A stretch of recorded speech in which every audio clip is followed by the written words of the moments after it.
Good morning everyone. Video lecture की इस series में आज हम लोग फंक्शंस इन माईएसक्यूएल डिस्कस करने जा रहे हैं। Next topic is functions.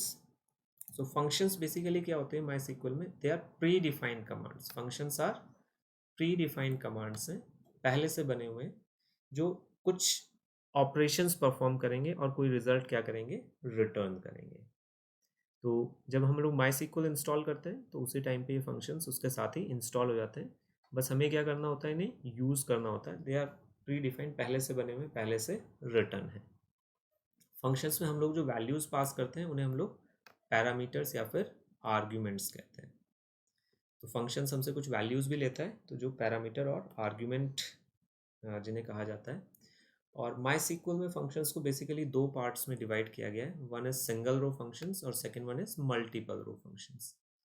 So first one, ये जो सिंगल रो फंक्शंस हैं, ये बेसिकली क्या करते हैं आपके, ये रिटर्न करते हैं इंडिविजुअल रिजल्ट फॉर ईच रो।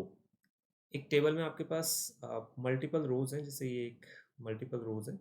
अब अगर इसमें मैं कोई सिंगल रो फंक्शन यूज़ करूँगा तो सिंगल रो फंक्शन क्या करेंगे, हर एक रो के लिए आपको अलग रिजल्ट रिटर्न करेंगे।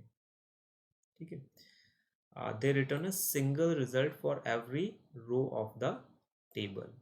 तो वो वाले फंक्शंस जो आपके लिए टेबल में जितने भी रोज हैं उन सबके लिए डिफरेंट डिफरेंट रिजल्ट रिटर्न कर रहे हैं, they are single row functions. और वो फंक्शंस जो आपके पास कंप्लीट कॉलम के लिए, कंप्लीट टेबल के लिए एक सिंगल रिजल्ट रिटर्न करते हैं, they are multiple row functions और एग्रीगेट फंक्शंस। तो पहले हम लोग सिंगल रो फंक्शंस को देख लेते हैं। Single row functions are again classified into numeric functions, string functions and date and time functions. तो यहाँ पे नाम से ही क्लियर हो रहा है, न्यूमेरिक फंक्शंस मतलब वो फंक्शंस जो किस पे वर्क करेंगे, हमारे नंबर्स पे वर्क करेंगे। स्ट्रिंग फंक्शंस जो आपके कैर और वैर कैर पे वर्क करेंगे।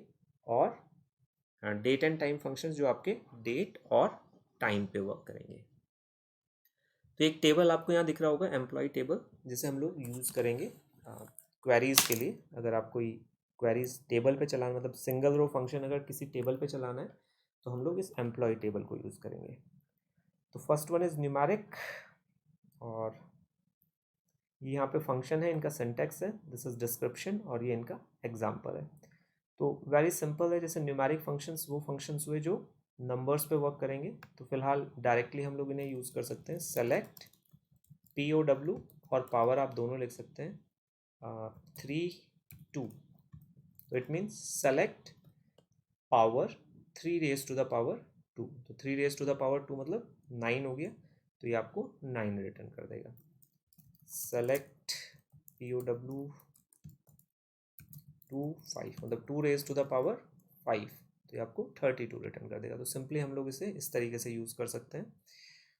टेबल पे अगर आपको इसे यूज़ करना है तो like select string from employ,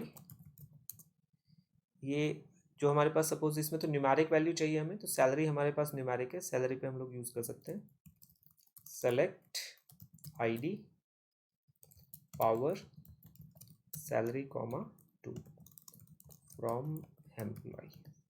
तो मैंने क्या किया, सेलेक्ट ID शो करेगा, पावर फंक्शन यूज़ किया, जो बेस है वो क्या हो गया, सैलरी हो गई, मतलब 25,000 बेस हो गया और उसका स्क्वायर हो गया। देन नेक्स्ट के लिए 30,000 बेस हो गया और उसका स्क्वायर हो गया। तो अब आप देखेंगे यहाँ पे दो कॉलम्स में, मतलब हर एक कॉलम के लिए ये एक अलग वैल्यू रिटर्न करता है, हर एक रो के लिए।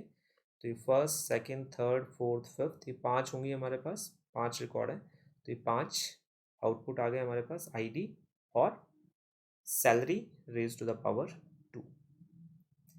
नेक्स्ट इज राउंड फंक्शन है हमारे पास। तो राउंड फंक्शन वैल्यूज़ को राउंड करता है। जैसे यहाँ हमारे पास सेम दो आर्ग्यूमेंट्स ले सकते हैं, x और d, और एक सिंगल आर्ग्यूमेंट पे भी वर्क कर सकता है। अगर मैं सिंगल आर्ग्यूमेंट पे वर्क कराता हूँ तो ये फिर होल नंबर, मतलब फ्रैक्शन के बाद 0 नंबर से रिटर्न करेगा। और यहाँ पे 2 हैं तो this is the number, actual number जो है वो ये है। और आपको कहाँ तक, d मतलब up to which decimal place आप वैल्यूज़ को डिस्प्ले कराना चाहते हैं। जैसे सेलेक्ट राउंड 5.783, 1, तो दिस इज़ द वैल्यू, और मैं इसे कहाँ तक डिस्प्ले करना चाहता हूँ, फ्रैक्शन के बाद only up to 1 decimal place तक। तो इसका जो रिजल्ट है वो आएगा आपके पास 5.8। एक एग्जांपल देख लेते हैं। सेलेक्ट राउंड 38.432 और मैं इसे कहता हूँ 1। तो अप टू 1 डेसिमल प्लेस तक है तो 38.4 हमारे पास रिजल्ट आ जाएगा। 2 अगर मैं यहाँ पे कर देता हूँ तो फ्रैक्शन के बाद अप टू 2 डेसिमल प्लेस तक हमारे पास रिजल्ट आएगा। और अगर मैं इसे सिंगल यहाँ पे कोई नहीं आर्गुमेंट देता हूँ तो ये फिर डेसिमल के बाद 0 डेसिमल प्लेस तक वैल्यूज रिटर्न करेगा। This is round. Next is truncate. जो राउंड होता है और ट्रंकेट होता है इसमें वो डिफरेंस है कि जो राउंड है वो वैल्यू को चेक करता है कि वो 5 और उससे ग्रेटर है तो उसमें इंक्रीज कर देगा, अदरवाइज नहीं करेगा। लाइक अगर मैं करूँ सेलेक्ट राउंड 4.99 और 1 तो 4.9 है, मतलब 5 से बड़ी वैल्यू आ गई हमारे पास तो इसे राउंड ऑफ करके 5 में ले गया। बट अगर मैं ट्रंकेट यूज़ करूँगा तो ट्रंकेट सिंपली क्या करता है, वो जो भी फ्रैक्शन में वैल्यू होगी, मतलब जो भी उससे आगे वैल्यू होगी उन्हें रिमूव कर देगा। जैसे अप टू 1 डेसिमल प्लेस तक ही आना है तो ये 4.9 ही रहेगा, जो आगे वाला 9 है वो रिमूव हो जाएगा। तो ट्रंकेट का मतलब तो सिंपली रिमूव करना है, और राउंड का मतलब जो हम लोग नॉर्मली यूज़ करते हैं, वैल्यू को चेक करेगा, 5 से स्मॉलर है तो वही रहेगी, अगर 5 से बड़ी वैल्यू है तो प्रीवियस में एक ऐड कर देगा, तो वो राउंड हमारे पास है।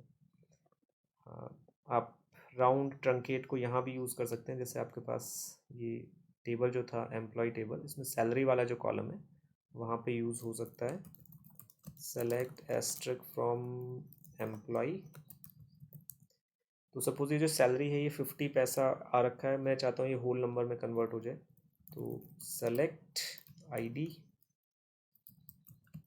First name round. राउंड में मैंने क्या पास कर दिया, सैलरी पास कर दिया, और कोई आगे नंबर नहीं दिया, इसका मतलब 0 ही हो गया फ्रॉम एम्प्लॉय। तो आप यहाँ पे देखेंगे ये 32,001 हो गया है, ये 32,050 पैसा था। तो ये जो नेक्स्ट उसमें जो भी उसके नियरेस्ट है वहाँ पहुँच गया। और ट्रंकेट में करेंगे तो ये सिंपली 32,000 ही रह जाएगा। ट्रंकेट ट्रंकेट में एक और चीज़ है, ट्रंकेट में हमेशा ये 2 आर्ग्यूमेंट लेगा, जबकि राउंड में सिंगल आर्ग्यूमेंट पे भी वर्क करता है। तो ट्रंकेट यहाँ पे 2 आर्ग्यूमेंट दे दिए मैंने, सैलरी और कहाँ तक 0 डेसिमल प्लेस तक, मतलब कोई डेसिमल प्लेस नहीं चाहिए। तो ये 32,037,500 आ गया। Square root SQRT square root है जो रिटर्न करेगा आपको सेलेक्ट SQRT 25, तो आपके पास स्क्वायर रूट आ गया। मोड ये आपको जो रिमाइंडर होगा वो रिटर्न कर देगा, सेलेक्ट मोड 23। सो 3 से अगर मैं 20 को डिवाइड करता हूँ तो 3 6 जा 18 हो गया, और 2 मेरे पास रिमाइंडर हो गया, तो ये 2 रिटर्न कर देगा मुझे। मोड इज 2, मतलब रिजल्ट 2 आ गया। मोड क्या रिटर्न कर रहा है मुझे, मोड रिटर्न कर रहा है रिमाइंडर। स्ट्रिंग फंक्शन नाम से क्लियर हो रहा है, पता चल रहा है कि ये वाले जो फंक्शन है किस पे वर्क करेंगे, स्ट्रिंग्स पे, मतलब कैर पे वैर कैर पे वर्क करेंगे। तो फर्स्ट वन इज लेंथ। आप किसी भी स्ट्रिंग की लेंथ अगर निकालना चाहें तो निकाल सकते हैं, select length suppose Meerut Cantt. तो ये बता रहा है कि मेरठ कैंट में 12 नंबर ऑफ कैरेक्टर्स हैं, कुछ भी जो भी इन सिंगल कोट्स या डबल कोट्स के बीच में आता है सबको काउंट करेगा। तो 1 2 3 4 5 6, और ये जो स्पेस है दिस इज 7th वन है ना, 7, देन 8 9 10 11 12। तो टोटल हमारे पास कितने हो गए, 12 कैरेक्टर्स हो गए।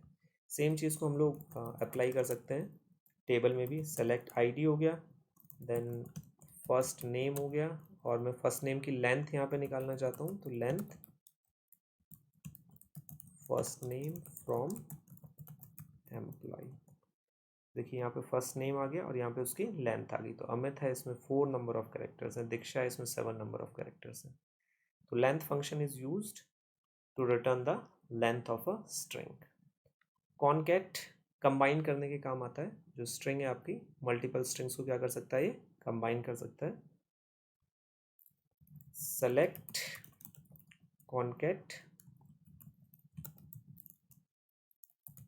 हेलो, तो ये फर्स्ट स्ट्रिंग हो गई, और वर्ल्ड सेकेंड स्ट्रिंग हो गई। तो इसे एक सिंगल स्ट्रिंग में कन्वर्ट कर देगा, हेलो वर्ल्ड। अपनी तरफ से कोई भी स्पेसेस वगैरह नहीं लगाएगा, सिर्फ जो भी आपने दिया उसे कनेक्ट कर देगा। तो या तो आप स्पेस यहाँ दे सकते हैं अगर आप इसके बीच में चाहें तो, या इसे एक थर्ड स्ट्रिंग भी बना सकते हैं। तो ये तीन स्ट्रिंग को कॉन्कैटनेट फंक्शन में हमने क्या किया, तीन स्ट्रिंग दे दी, हेलो, देन एक ये स्पेस है, और देन ये वर्ल्ड है। तो देखिए हेलो वर्ल्ड हमारे पास ये कॉन्कैटिनेट हो गया। टेबल में सेम है, सेलेक्ट कॉन्कैट फर्स्ट नेम, हमारे पास दो अलग अलग कॉलम्स है, select asterisk from learner employ. तो फर्स्ट नेम और लास्ट नेम दोनों अलग अलग है, मैं क्या चाह रहा हूँ दोनों को एक कंबाइन करके लिख दूँ। तो select concat first name comma, space भी देना है तो मैं स्पेस दे देता हूँ, last name, select concat first name, then ये एक स्पेस आ गया, then last name from employ. तो देखिए ये कंप्लीट नेम आ गया मेरे पास, जो दो अलग अलग कॉलम में था उसे हमने कंप्लीट नेम में कर दिया, मतलब एक सिंगल कॉलम में कंप्लीट कर दिया। The next one is lower और एल केस, एंड देन अपर और यू केस। तो लोअर से लोअर केस में कन्वर्ट करेगा, और अपर केस में कन्वर्ट करेगा। सेलेक्ट लोअर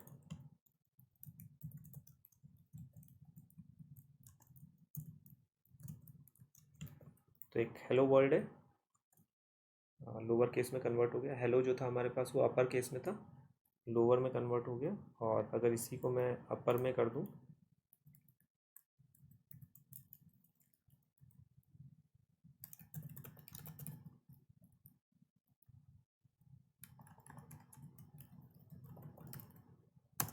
तो ये देखिए ये आपका अपर केस में कन्वर्ट हो गया।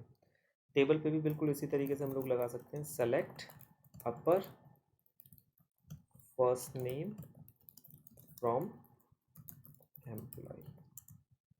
तो जो भी टेबल था हमारे पास उसमें फर्स्ट नेम वाला जो कॉलम था वो अपर केस में कन्वर्ट हो गया। Then trim is basically removing leading और ट्रेलिंग स्पेसेस। जो स्पेस होता है वो इनविजिबल कैरेक्टर होता है, तो अगर आपके पास कहीं पे स्पेस है तो ट्रिम करने से वो पहले जो स्पेस है वो, और जो टेक्स्ट है उसके बाद जो स्पेस है, मतलब फ्रंट में और बैक में जो भी स्पेस है वो रिमूव हो जाएगा। जैसे अगर मैं सेलेक्ट ट्रिम, यहाँ पे देखिए मैंने कुछ स्पेसेस दिए, हेलो वर्ल्ड, तो यहाँ भी कुछ स्पेस दे रहा हूँ, बट इसका जो आउटपुट आएगा यहाँ पे अगर आप देखेंगे तो देखिए यहाँ पहले भी कोई स्पेस नहीं है और बाद में भी कोई स्पेस नहीं है। या अगर इसकी लेंथ हम लोग चेक करें ट्रिम करने के बाद, लेंथ तो देखिए आपको 12 ही शो करेगा, 11 ही शो करेगा। 1 2 3 4 5 6 7 8 9 10 11, ठीक है। तो ये पहले वाले जितने भी स्पेसेस हैं ये सब ट्रिम हो गए, जो बाद वाले जितने स्पेसेस हैं ये भी सब ट्रिम हो गए, लेकिन जो मिडल वाला स्पेस है ये ट्रिम नहीं होगा। तो ट्रिम सिर्फ क्या करेगा, आपका जो भी आपके पास टेक्स्ट है उससे पहले अगर कुछ स्पेसेस हैं तो उन्हें रिमूव करेगा, और बाद में कुछ स्पेसेस हैं तो उन्हें भी रिमूव करेगा, बट मिडल में अगर कुछ स्पेसेस आते हैं तो वो रिमूव नहीं होंगे। नेक्स्ट वन इज सब स्ट्रिंग। तो सब स्ट्रिंग अगर आपके पास कोई स्ट्रिंग है उसका आप किसी पार्ट को फैच करना चाहते हैं तो उसमें हम लोग सब स्ट्रिंग फंक्शन का यूज़ कर सकते हैं। तीन आर्ग्यूमेंट यहाँ पे हमसे लिए जा रहे हैं। First is string, second one is starting point, आप कहाँ से स्टार्ट करना चाहते हैं फैच करना, और this is number of characters, आप कितने कैरेक्टर्स वहाँ से फैच करना चाहते हैं। तो सेलेक्ट सब स्ट्रिंग लाइक हेलो वर्ल्ड, मैं स्टार्ट करना चाहता हूँ 5th कैरेक्टर से, और यहाँ से 4 कैरेक्टर्स हम चाहते हैं कि हमारे पास आ जाए। तो देखिए ये आया 1 2 3 4 फिफ्थ कैरेक्टर क्या हुआ है यहाँ पे ओ, तो ओ से स्टार्ट है और उसके बाद 4 कैरेक्टर, तो 1 2 3 4 ओ तक ही ये हमारे पास 4 कैरेक्टर्स आ गए। तो सब स्ट्रिंग, अगर आपके पास कोई स्ट्रिंग है उसी का कोई पार्ट आप फैच करना चाहते हैं तो सब स्ट्रिंग यूज़ कर सकते हैं। कैर, अगर आपके पास कोई नंबर है तो उस नंबर पे जो भी कैरेक्टर है वो ये रिटर्न कर देगा। बेसिकली आस्काई वाला कॉन्सेप्ट है कि अगर आप आस्काई वैल्यू देते हैं उसे तो उस आस्काई नंबर पे, उस आस्काई वैल्यू पे जो भी कैरेक्टर होगा वो रिटर्न कर देगा। जैसे सेलेक्ट कैर 65, तो 65 हम सबको पता है कि आस्काई वैल्यू होती है ए की, तो ये एक्चुअली हेक्साडेसिमल वैल्यू रिटर्न कर रहा है। तो इसमें हमें इसकी कैरेक्टर एनकोडिंग चेंज करनी पड़ेगी ए के लिए। सेलेक्ट कैर 41 यूजिंग UTF-8। तो ये जो कैर हमारे पास है बेसिकली UTF-8 एनकोडिंग में, ये हमें जो भी इसकी आस्काई 65 पे जो भी कैरेक्टर था वो इसने हमें रिटर्न कर दिया है। तो ऐसे ही अगर आप आस्काई का चाहते हैं, किसी का आस्काई देखना, तो वो भी देख सकते हैं। सेलेक्ट आस्काई और सपोज मैं ये कर देता हूँ, तो ये का यहाँ पे आपको आस्काई वैल्यू 65 शो हो जाएगा। तो ये थे string functions and the last date and time functions. तो जैसे करंट CURDAT फंक्शन है, तो करंट डेट जो होगी आपके पास वो रिटर्न करेगा। Simply select CURDAT current date, तो 9/7/2021 करंट डेट। नाउ जो है ये करंट डेट और करंट टाइम दोनों चीज़ें रिटर्न कर देता है। सेलेक्ट नाउ, तो देखिए यहाँ पे डेट है हमारे पास पहले और उसके बाद टाइम है, तो डेट और टाइम दोनों चीज़ें रिटर्न कर देगा आपको। डेट एक्सप्रेशन जो है ये आपके पास अगर आपके पास टेबल में कोई कॉलम है जिसके पास कोई एक्सप्रेशन है तो उसमें से इस डेट को फैच कर लेगा। जैसे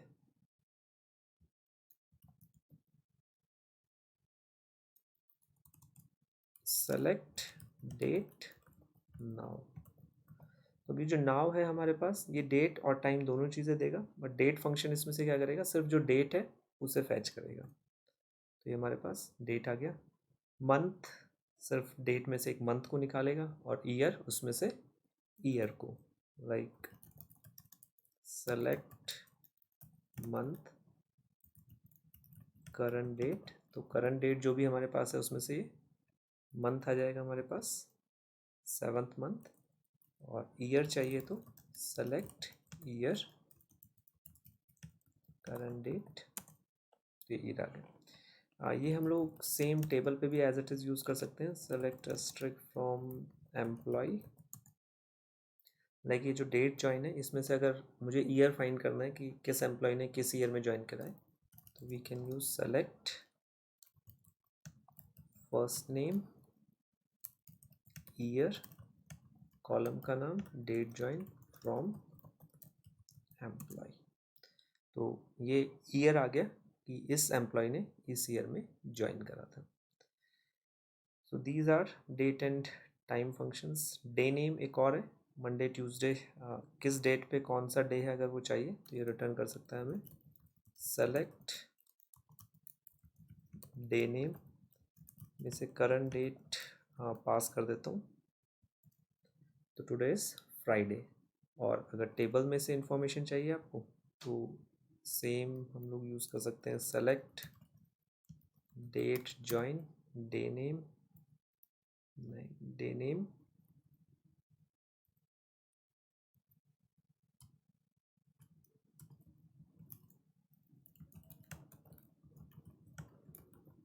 डेट ज्वाइन फ्रॉम एम्प्लॉय। तो ये जो डेट है पर्टिकुलर,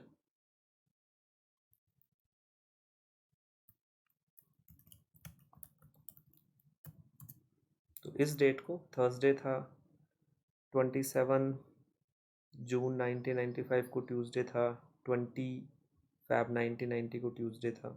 तो इस तरीके से आप अगर किसी डे पे, किसी डेट पे डे फाइंड करना चाहें तो भी हम लोग कर सकते हैं with the help of day name function. So this was all about single row functions. अब हम लोग आते हैं एग्रीगेट फंक्शंस पे, जिन्हें हम लोग मल्टीपल रो फंक्शंस या ग्रुप फंक्शंस भी कहते हैं। और एग्रीगेट फंक्शंस जो होंगे वो आपके कंप्लीट टेबल के लिए एक सिंगल वैल्यू रिटर्न करेंगे। जैसे सिंगल रो फंक्शंस हर एक रो के लिए एक वैल्यू रिटर्न कर रहा था। जैसे यहाँ पे मैंने डे नेम यूज़ करा है, तो जितनी भी रोज है, फर्स्ट रो के लिए एक वैल्यू रिटर्न हुई, सेकंड रो के लिए एक वैल्यू रिटर्न हुई। तो आप सारे जितने भी फंक्शन सिंगल रो फंक्शंस अगर आप उन्हें देखेंगे तो they are returning a value for each रो।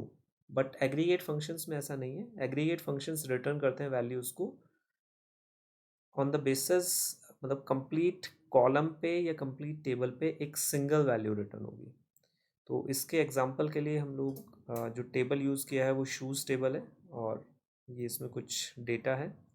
तो जो हमारे सिलेबस में एग्रीगेट फंक्शंस हैं, the first one is max. तो मैक्स नाम से पता चल रहा है it will return the maximum value. तो सिंपली जैसे हम लोग सिंगल रो फंक्शंस यूज़ करते हैं ऐसे ही इसे यूज़ करेंगे। सेलेक्ट मैक्स, किस कॉलम में मैक्स चाहिए मुझे, सपोज पहले टेबल देख लेते हैं। सेलेक्ट एस्ट्रिक फ्रॉम शूज़, तो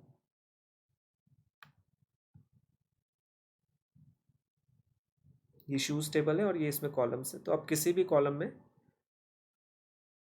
मैक्सिमम वैल्यू फाइंड कर सकते हैं।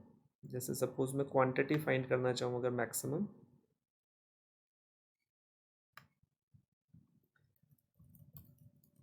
Select max quantity from shoes. तो देखिए जो मैक्सिमम क्वांटिटी है मेरे पास 2200 है। This is the maximum quantity.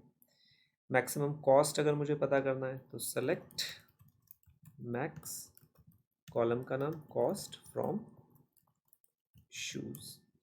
तो मैक्सिमम कॉस्ट किसकी 843 है, शूज़ की मैक्सिमम कॉस्ट ये रहा 843। मैक्सिमम मार्जिन अगर आपको फाइंड करना है तो सेलेक्ट मैक्स और ब्रैकेट में margin from shoes. Maximum size पता करना है, select max size from shoes. सिर्फ फंक्शन यूज़ करना है और उसके बाद कॉलम का नाम। अब नोटिस किया होगा आपने कि ये कंप्लीट जो आउटपुट दे रहा है वो एक सिंगल आउटपुट दे रहा है ना, जबकि सिंगल रो फंक्शंस में क्या था, हर एक रो के लिए अलग टाइप का आउटपुट था, अलग आउटपुट था। बट यहाँ पे एक सिंगल आउटपुट आ रहा है। आप इसमें वेयर क्लॉज भी अगर चाहें तो लगा सकते हैं। अभी अगर हम लोगों ने लिखा select max quantity from shoes, तो ये मैक्सिमम क्वांटिटी इस कंप्लीट टेबल में से क्वांटिटी वाले कॉलम में से दे रहा है। बट हमें मैक्सिमम पता करना है सिर्फ स्पोर्ट्स में मैक्सिमम कितनी है। तो स्पोर्ट्स में मैक्सिमम सपोज 860 है यहाँ पे, तो इसमें हम लोग वेयर क्लॉज की हेल्प से फाइंड कर सकते हैं। Select max quantity from shoes where type equals to sports. देखिए स्पोर्ट्स में हमारे पास क्या आ गया 860 मैक्सिमम वैल्यू आ गई, मैक्सिमम क्वांटिटी आ गई। तो वेयर क्लॉज का यूज़ कर सकते हैं। सेकेंड वन इज़ मिन, ये बिल्कुल अपोजिट है मैक्स का। जो मैक्स हमारे पास मैक्सिमम वैल्यू दे रहा था हमें, तो ऐसे ही मिन क्या करेगा हमारे लिए, मिनिमम वैल्यू फाइंड करके देगा पूरे टेबल में से। तो सेलेक्ट मिन क्वांटिटी फ्रॉम शूज़, तो मिनिमम क्वांटिटी हमारे पास क्या है 200 है। कॉस्ट की अगर हम लोग बात करें मिनिमम, तो select min cost from shoes, तो 132.50 है ये मिनिमम कॉस्ट है शूज़ टेबल में। किसी और स्पेसिफिक कंडीशन में अगर आपको चाहिए तो हम लोग यहाँ पे वेयर क्लॉज का यूज़ कर सकते हैं। जैसे यहाँ लिखा है where type equals to school. आपको किसी और कैटेगरी में चाहिए तो वो भी हम लोग यहाँ पे डायरेक्टली राइट कर सकते हैं। जैसे हमें मिनिमम चाहिए गैलेक्सी में, है ना, और इस कॉलम का नाम है नेम।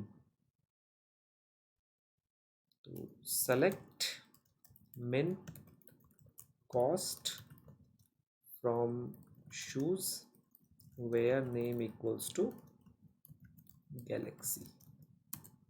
देखिए गैलेक्सी में जो मिनिमम कॉस्ट होगी वो आपकी 650 होगी, 650, 712 और 720, तो मिनिमम इज 650। तो मैक्स फंक्शन हो गया, मिन फंक्शन हो गया। नेक्स्ट आता है हमारे पास एवरेज। तो एवरेज हम लोग मैथमेटिक्स में यूज़ करते ही हैं। जितना भी आपके पास टोटल वैल्यूज़ हो जाएगा उसे नंबर ऑफ़ वैल्यूज़ से, नंबर ऑफ़ क्वांटिटी से डिवाइड कर देंगे। तो एवरेज शूज़ की अगर हम लोग बात करें, select AVG quantity from shoes. तो जो एवरेज क्वांटिटी आ रही है वो क्या आ रही है, 835 आ रही है। सेम अगर कोई वेयर कंडीशन आप लगाना चाहें तो लगा सकते हैं, where type equals to office. तो ऑफिस में जो आपकी एवरेज क्वांटिटी आ रही है वो 366.667 आ रही है। एक चीज़ और इसमें हमें ध्यान रखना है कि जो भी ये हम लोग फंक्शंस यूज़ कर रहे हैं, एग्रीगेट फंक्शंस, उसमें नल कोई रोल प्ले नहीं कर रहा है। जैसे यहाँ पे एक नल है, तो अगर मैं सम फंक्शन यूज़ कर रहा हूँ या मैक्स मिनिमम कोई भी फंक्शन यूज़ कर रहे हैं, एवरेज यूज़ कर रहा हूँ, तो ये टोटल जो हमारे पास 13 रिकॉर्ड्स हैं, ये सारी वैल्यूज़ ऐड होंगी और ये 13 से डिवाइड नहीं होगी, ये 12 से डिवाइड होगी, because null is absence of value, तो ये इंक्लूड नहीं होगी, एवरेज में भी इंक्लूड नहीं होगी। टोटल इन सबको ऐड करेगा और डिवाइड करेगा 12 से। यहाँ पे अगर मार्जिन की हम लोग एवरेज मार्जिन की बात करेंगे तो टोटल ये वैल्यूज़ ऐड होंगी, और क्योंकि 3 नल है हमारे पास तो डिवाइड होगा 10 से। टोटल वैल्यूज़ 13 है, 3 नल उसमें से निकल गई, तो डिवाइड किससे हो जाएगा, ये 10 से हो जाएगा। This is average. सम भी इसी टाइप का है। अगर आप टोटल ये देखना चाहें कि आपके पास टोटल क्वांटिटी ऑफ शूज़ कितनी है इस वक्त, तो हम लोग सम का यूज़ कर सकते हैं, select sum quantity from shoes, है ना। तो टोटल हमारे पास 10,020 शूज़ हैं।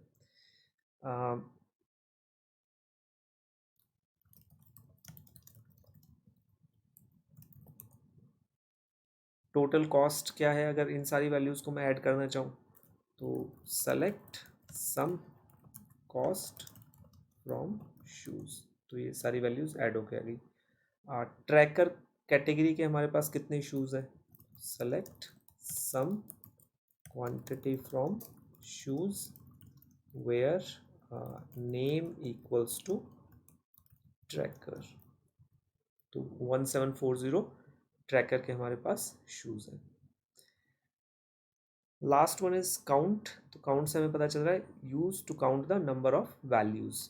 तो select asterisk from shoes,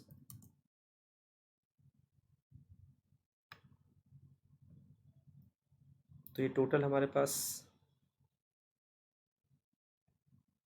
13 records हैं। और अगर मैं इन्हें काउंट करना चाहूँ, जैसे क्वांटिटी है, अगर मैं इन्हें काउंट करना चाहूँ, सम तो इन्हें ऐड कर देगा, बट काउंट क्या करेगा, नंबर रिटर्न करेगा। Select count quantity from shoes, तो इसमें एक नल हो गया हमारे पास, तो टोटल क्वांटिटी कितनी बच गई, 12। सेम अगर मार्जिन की हम लोग बात करें, यहाँ पे मार्जिन में हमारे पास कितने 13 है, बट 3 नल हैं, तो इसका मतलब कितने बच गए, रिमेनिंग 10 हो गए।